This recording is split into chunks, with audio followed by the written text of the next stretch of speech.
বাড়ি হচ্ছে ইয়াতে রাউজানে। চট্টগ্রামের আসলে প্রাচীন নাম কি ছিল? আমি ভুলে গেছি আসল নামটা। চট্টগ্রাম শহরের সবচেয়ে উঁচু পাহাড়ের নাম কি? পাঁচজনে উত্তর দিলে তো হবে না। আমি জানি কিন্তু মাস্টারদা সূর্য সেনের জন্মস্থান চট্টগ্রামের কোথায়? রাউজানের গহিরা। চট্টগ্রামের আসলে প্রাচীন নাম কি ছিল? ইসলামাবাদ। ওকে, আপনি পেরেছেন। চট্টগ্রাম শহরের সবচেয়ে উঁচু পাহাড়ের নাম কি? উসাই পাহাড়, সারাগি পাহাড়। এটা টাইগার পাসের ওখানে, আমি ভুলে গেছি আসল নামটা। DC hill. DC hill.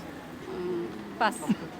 Jalebi পাহাড়, বাটালি পাহাড় বলা হয় আর কি। আপনি পেরেছেন, থ্যাংক ইউ আপনাকে। আরেকটা প্রশ্ন করা যায়, মাস্টারদা সূর্য সেনের জন্মস্থান আসলে চট্টগ্রামের কোথায়, এটা বলতে হবে। বাড়ি হচ্ছে ইয়াতে রাউজানে।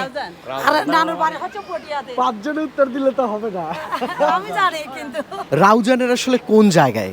রাউজানের কোন কুণ্ডশ্বরী। না, বিনাজুরি। বিনাজুরি। বিনাজুরি। কুণ্ডুশ্বরী। হ্যাঁ, রাউজানের গহিরা। রাউজান থানার নোয়াপাড়ায়। আপনি পেরেছেন। রাউজানের নোয়াপাড়ায় মাস্টারদা সূর্য সেনের জন্মস্থান। আপনাকে অসংখ্য ধন্যবাদ।